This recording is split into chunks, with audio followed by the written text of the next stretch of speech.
Hello guys, कैसे हैं आप सब लोग। मैं हूं आपका दोस्त अरसलान और आप देख रहे हैं मेरा चैनल पिक फ्लिक्स। हाजिर हूं लेवल अप की एपिसोड 10 के साथ। जिनवू डोंग सुक के साथी से मार खाने के बाद फिर से उठ जाता है और कहता है ये तो बहुत ही अच्छा है कि सिस्टम मुझे इस्तेमाल कर रहा है और मैं सिस्टम को इस्तेमाल कर रहा हूँ अपने आप को स्ट्रॉन्ग बनाने के लिए। वो बातें करते हुए आगे की तरफ आ रहा होता है। डोंग सुक के साथी उसे कहते हैं डोंग सुक ये तो बच गया। वो ग्यूवान से कहते हैं तुम्हारी पावर बहुत ज्यादा कम हो गई है, तुम तो एक ई रैंक के हंटर को भी नहीं मार सकते। डोंग सुक ग्यूवान से कहता है तुम्हें इस बात को सीरियस लेना होगा, मैं चाहता हूँ कि इसे मार डालो। ग्यूवान उसे कहता है लेकिन मैंने तो सीरियस अटैक किया था, मैंने अपनी सारी पावर लगा दी, अब मुझे नहीं पता कि ये अभी तक जिंदा कैसे है। मैंने तो अपनी काफी सारी मैजिकल पावर्स लगाई थी, हो सकता है मेरा निशाना चूक गया हो। जिनवू चलता हुआ उनकी तरफ जा रहा होता है और उनसे कहता है तुम लोगों ने एक इंसान की जिंदगी के साथ खेला है, अब तुम्हें क्या लगता है क्या तुम लोग इसके कंसिक्वेंसेस को बर्दाश्त करने के लिए रेडी हो। डोंग सुक का एक साथी कहता है आहिर ये कमीना कह क्या रहा है। जिनवू उनसे कहता है मैंने कहा है कि अगर तुम लोग हंटर हो तो तुम्हें डंजन के अंदर तैयार रहना चाहिए कभी भी शिकार होने के लिए, क्योंकि यहाँ पर कोई भी शिकारी किसी वक्त भी शिकार बन सकता है। डोंग सुक का एक साथी उसे कहता है वो आप लोग रहने दे, मैं इसे जाकर देखता हूँ। और वो आगे बढ़ता है। वो हंटर सीधा आगे चला जाता है और जिनवू के कंधे पर अपना बाजू रखते हुए उसे कहता है बच्चे मुझे लगता है शायद तुम अपनी सिचुएशन को समझ नहीं रहे। लेकिन साथ ही जिनवू अपना हंजर निकालता है और उसके गर्दन पे रख लेता है और उसे नीचे की तरफ खींचते हुए उस बेचारे का गला काट देता है। डोंग सुक भी ये देखकर बहुत ज्यादा हैरान हो जाता है और साथ ही जिनवू के पास एक विंडो ओपन होती है जिसमें उसे बताया जाता है कि तुमने एक एनिमी को मार दिया है, तुम्हारे पास टोटल 7 टारगेट रह गए हैं। अब डोंग सुक के सारे साथी ये देखकर बहुत ज्यादा घबरा जाते हैं और कहते हैं आखिर इस लड़के के पास ये डैगर कहाँ से आया, इसकी हिम्मत इतनी ज्यादा कैसे बढ़ गई कि इसने एक हंटर को मार डाला। डोंग सुक ये देखकर बहुत ज्यादा हैरान होता है और कहता है मेरा साथी एक डी रैंक का हंटर था, चाहे कितना भी अनगार्डेड क्यों ना हो, ये इसे एक ही बार में नहीं मार सकता, ये तो सिर्फ एक ई रैंक का कमजोर हंटर है। जिनवू एक हंटर को मारने के बाद कहता है मैंने एक इंसान को मार डाला, चाहे मैं इसका ब्लेम इस सिस्टम पर डालने की कोशिश भी करूं, लेकिन इसका फैक्ट नहीं बदलेगा कि मैंने एक इंसान को मारा है। लेकिन ये बात भी सच्ची है कि अगर मैं उसको नहीं मारता तो मैं खुद मर जाता। यहाँ पर मारो या मरो की सिचुएशन है, अगर मैं कमजोर हूँ तो मेरे सामने हमेशा ऐसी सिचुएशन आएगी, इसलिए मुझे स्ट्रॉन्ग बनना होगा। डोंग सुक अपने दोस्तों से कहता है मुझे नहीं लगता कि अभी इसने ये कैसे किया, लेकिन अपने गार्ड डाउन मत करना, बहुत ही एहतियात के साथ आगे बढ़ो। और साथ ही वो ग्यूवान से कहता है अपनी मैजिकल पावर से इस पर फिर से अटैक करो। ग्यूवान अपने हाथों पर एक फायरबॉल बनाता है और फुल पावर के साथ जिनवू की तरफ फेंकता है, लेकिन जिनवू तेजी के साथ उसके फायरबॉल को डॉज करते हुए आगे की तरफ बढ़ता है और उसके हाथ को काट देता है। न सिर्फ उसके हाथ को बल्कि उसकी पूरी बॉडी के छोटे छोटे टुकड़े कर देता है। डोंग सुक अब ये देखकर और भी ज्यादा घबरा जाता है। डोंग सुक के बाकी के हंटर दोस्त भी भागते हुए जिनवू को मारने के लिए आगे बढ़ते हैं, लेकिन जिनवू उनके अटैक से बचते हुए उनमें से एक को मार देता है। दूसरे वाला कहता है आखिर ये इतना ज्यादा फास्ट कैसे हो सकता है, ये तो सिर्फ एक ई रैंक का हंटर है, मेरे अटैक्स तो बिल्कुल भी वर्क नहीं कर रहे। जिनवू उस हंटर के ऊपर अपने डैगर की पैरालिसिस इफेक्ट को एक्टिवेट करता है जिससे उसकी बॉडी मूव करना छोड़ देती है। वो वहीं पर खड़ा चिल्लाना शुरू कर देता है और कहता है मैं अपनी बॉडी को मूव नहीं कर पा रहा। जबकि बाकी के बचे हुए हंटर ये देखकर बहुत ज्यादा घबरा जाते हैं और कहते हैं ये लड़का तो मैजिक का इस्तेमाल कर रहा है। जिनवू बाकी के हंटर्स के ऊपर भी अपने हंजर के पैरालिसिस इफेक्ट को एक्टिवेट करता है और साथ ही ब्लीड इफेक्ट को एक्टिवेट करते हुए उनकी पूरी बॉडी से ब्लड निकलना शुरू हो जाता है। वो सारे चिल्लाकर यही कह रहे होते हैं आखिर ये है कौन, ये एक ई रैंक का हंटर नहीं हो सकता, ये तो बहुत ज्यादा स्ट्रॉन्ग है। जिनवू डोंग सुक के अलावा बाकी के सारे 7 मेंबर्स को मार देता है। डोंग सुक ये देखकर बहुत ज्यादा हैरान हो जाता है और कहता है इसने तो सिर्फ चंद सेकंड्स में मेरे 7 डंजन के साथियों को मार दिया और वो सारे के सारे डी रैंक के हंटर्स थे। डोंग सुक जिनवू से कहता है तुमने अपने स्किल्स मुझसे छुपा कर रखे, तुमने कहा कि तुम एक ई रैंक के हंटर हो, क्या तुमने इस डंजन के बॉस को मारा है। डोंग सुक बहुत ज्यादा गुस्सा हो जाता है और उसे कहता है अब मैं तुम्हें बताता हूँ कि सारे सी रैंक के हंटर्स एक ही लेवल पर नहीं होते, मेरी पावर इनसे बहुत ज्यादा है। और साथ ही वो अपनी पावर को इंक्रीज करते हुए जिनवू पर अटैक करने के लिए आगे की तरफ बढ़ता है। डोंग सुक कहता है चाहे ये कितना ही पावरफुल क्यों ना हो, डंजन बॉस को हराने के बाद और मेरे 7 साथियों को मारने के बाद ये बहुत ज्यादा थक चुका होगा, मुझे नहीं लगता कि ये अब मेरा सामना कर पाएगा। डोंग सुक अपनी शील्ड को सामने की तरफ करते हुए जिनवू की तरफ आगे बढ़ता है और कहता है ये अपने छोटे से हंजर के साथ मेरी शील्ड को नहीं तोड़ पाएगा, इसकी स्पीड के साथ अगर ये मेरी शील्ड के साथ टकराएगा तो इसकी बॉडी बहुत ज्यादा जख्मी हो जाएगी। वैसे भी ये अपनी फाइट से थक चुका है। लेकिन जैसे ही डोंग सुक जिनवू के थोड़ा सा करीब पहुंचता है जिनवू उसके चेहरे पर हाथ रखते हुए उसे रोक लेता है और डोंग सुक से कहता है लीडर डोंग सुक तुम्हें क्या लगता है कि तुम बहुत ज्यादा स्ट्रॉन्ग हो, लेकिन तुम्हें मेरे बारे में एक बात नहीं पता,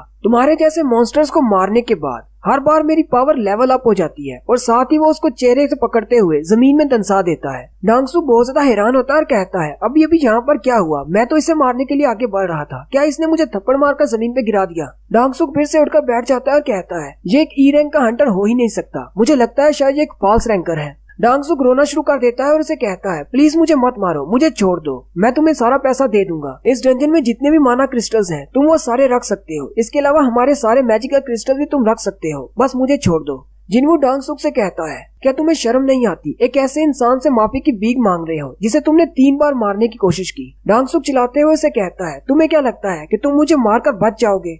जिन्वू से कहता है ये तो तुम्ही ने कहा था कि इन डंजन्स के अंदर जो कुछ भी होता है बाहर वालों को नहीं पता चलता कि यहाँ पर किसके साथ क्या हादसा हुआ। डांगसुक चिल्लाकर उसे कहता है क्या तुम्हें पता है मेरा छोटा भाई कौन है, लेकिन साथ ही जिन्वू अपने हंजर को घुमाते हुए उसकी गर्दन काट देता है और उसकी पूरी बात भी नहीं सुनता। डांगसुक को मारने के बाद जिन्वू अपने कपड़ों की तरफ देखता है और कहता है मेरे कपड़े तो सारे गंदे हो गए, इन पर ब्लड लग गया है और साथ में इनका साइज भी छोटा होता जा रहा है, मेरी बॉडी दिन ब दिन ग्रो कर रही है। जिन्वू जिन्हो की तरफ देखता है तो वो दूर बैठा उल्टी कर रहा होता है। जिन्हो के पास आता है और उसे कहता है डंजन का बॉस मर चुका है और ये डंजन का गेट क्लोज होने वाला है, हमें जल्दी से यहाँ से निकलना होगा। उसी के साथ जिन्वू के पास एक विंडो ओपन होती है जिसमें उसे कहा जाता है कि तुमने इमरजेंसी क्वेस्ट को पूरा कर लिया है, जिसमें उसे 3 रिवॉर्ड्स मिलते हैं, एक स्टेटस रिकवरी का, दूसरा उसे एक स्पेशल स्किल मिलता है जो कि ब्लड लस्ट का होता है और साथ ही उसे तीसरे नंबर पर 10 एक्सपीरियंस पॉइंट्स भी मिलते हैं। ब्लड लस्ट स्किल के बारे में बताया जाता है इस स्किल को एक्टिवेट करने के बाद जिस भी टारगेट को तुम चूज करोगे वो 1 मिनट के लिए तुम्हारे होप और डर में मुबतला हो जाएगा और इसके लिए तुम 1 से ज्यादा टारगेट्स को भी सिलेक्ट कर सकते हो। नेक्स्ट सीन अमेरिका का होता है। डांगसुक का भाई डांगसू जो कि सो रहा होता है वो अपने बिस्तर से उठता है और कहता है आखिर मेरी आंखों में आंसू क्यों आ गए हैं, लगता है शायद मैंने कोई बुरा सपना देखा है। इस वक्त कोरिया में पता नहीं क्या टाइम हुआ होगा। फिर एक और सीन दिखाते हैं जो कि इन्वेस्टिगेशन ऑफिसर्स का होता है। मैनेजर यूजीन अपने कंप्यूटर के सामने बैठे होते हैं। उसी वक्त उनका असिस्टेंट उनसे कहता है मुझे आपसे कुछ बात करनी है। मैनेजर उसे कहते हैं तुम्हें किस बारे में बात करनी है। असिस्टेंट उनसे कहता है एक सी रैंक की डंजन के अंदर 8 लोग मारे गए, उनमें से जो 2 लोग बचे हैं उनमें से एक डी रैंक का हंटर है और एक ई रैंक का हंटर है। मैनेजर यूचियोलो से कहते हैं जैसे कि तुमने बताया कि वो दोनों ही लो रैंक के हंटर थे, मुझे लगता है कि वो दोनों वहाँ से भाग आए होंगे, इसीलिए वो दोनों बच गए। असिस्टेंट उनसे कहता है नहीं, वो दोनों भागे नहीं बल्कि उन्होंने डंजन को क्लियर किया, वो वहाँ से बहुत सारे माना क्रिस्टल्स और मैजिक क्रिस्टल्स भी लेकर आए। असिस्टेंट मैनेजर से कहता है यूजिन हो के पास बहुत ही आला क्वालिटी के इक्विपमेंट्स थे और वो वैसे भी डी रैंक का हंटर है, मुझे लगता है कि डंजन के बॉस को उसी ने हराया होगा। लेकिन मुझे एक बात की समझ नहीं आई, 8 लोग जो कि सी रैंक के थे वो उस डंजन में कैसे मारे गए, वो बॉस तो इतना ज्यादा पावरफुल नहीं था।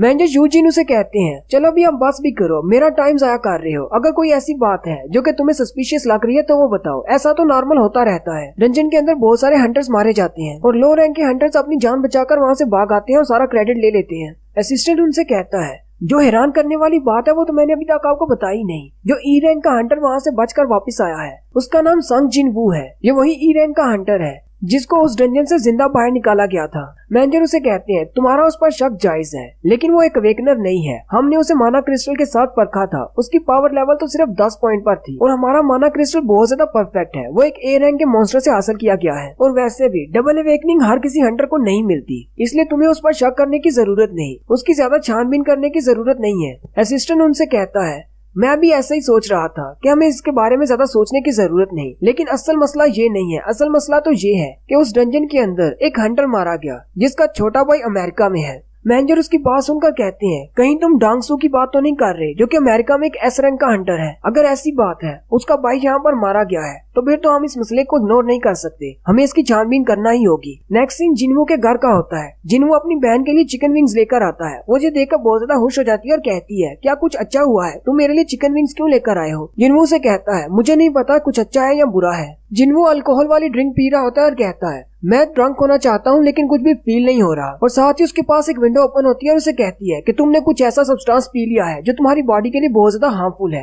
इसलिए हमने उस पॉइजन के इफेक्ट को नलीफाई कर दिया है। जिन्वू कहता है अपने सिस्टम की वजह से अब मैं तो अल्कोहल भी नहीं पी सकता, मेरी बॉडी के ऊपर कोई भी नशा या फिर जहर काम नहीं करेगा। और यहीं पर जिन्वू पहली बार हमें बताता है कि उसके सिस्टम ने उससे क्या कहा था जब उसने पहली बार उसे बताया था कि वो एक प्लेयर बनने वाला है। उसी वक्त उसके पास एक विंडो ओपन हुई थी लेकिन उसे उसने बाद में पढ़ा था, उस विंडो में लिखा गया था कि कांडारू की ब्लेसिंग तुम पर है, एक ऐसा स्पेल कास्टर जिसने तुम्हारे ऊपर एक स्पेल कास्ट किया है। कांडारू की ब्लेसिंग की वजह से अब हमेशा तुम स्ट्रॉन्ग बनते जाओगे और पूरी जिंदगी तुम सिर्फ हेल्दी रहोगे, कोई भी पॉइजन तुम पर काम नहीं करेगा। जिन्वू अपने पैर की तरफ देखता है और कहता है डंजन में मेरा पैर कट गया था लेकिन इसी सिस्टम की वजह से मेरा पाँव मुझे वापस मिल गया। जिन्वू कहता है क्या वाकई में मेरी बॉडी पर कोई भी पॉइजन काम नहीं करेगा। वो इस अपनी थ्योरी को टेस्ट करने के लिए अपने कमरे में चला जाता है। जिन्वू अपने कमरे में जाते ही अपने पास से वो पोशन वाली थैली निकालता है जिसके अंदर रासाका का जहर होता है। वो जहर को जल्दी से पी जाता है और कहता है अगर ऐसी बात है तो मेरी बॉडी इस जहर को भी हैंडल कर लेगी। उसी वक्त उसका सिस्टम उसे बताता है कि तुम्हारी बॉडी के अंदर एक जहर चला गया है, हमने उसे नलीफाई कर दिया है। ये देखकर जिन्वू कहता है ये तो वाकई में काम करता है, मेरी बॉडी पर कोई भी पॉइजन काम नहीं करता। उसी वक्त उसकी छोटी बहन अंदर आती है और उसे कहती है क्या तुम किसी जिन्हो को जानते हो, तुम्हारे मोबाइल पर वो कॉल कर रहा है, तुम्हारे बारे में पूछ रहा है। नेक्स्ट सीन कैफे पेनी का होता है।